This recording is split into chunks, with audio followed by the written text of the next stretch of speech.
मिथिला संगीत धाम पर अहाँ सबके स्वागत कर रहल छी। हम अमृता झा एकटा भगवती गीत गाबि रहल छी।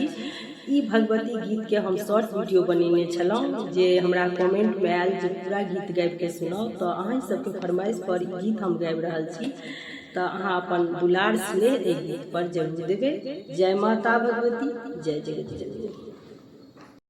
आधा मिटा दे हमार जग जननी, बाधा मिटा दे हमार जग जननी, बाधा मिटा दे हमार।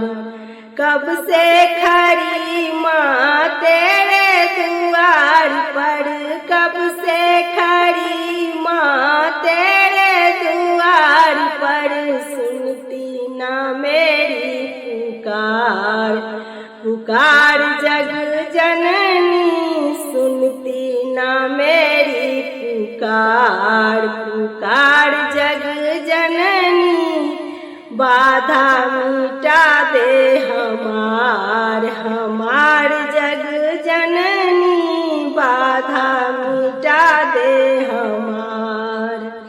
काहे न लेती माँ हमरो खबरिया, काहे न लेती माँ हमरो खबरिया, आए शरण में तुहार, तुहार जग जननी, आए शरण में तुहार, तुहार जग जननी, बाधा मिटा दे हमार जग जननी, बाधा मिटा दे हमार।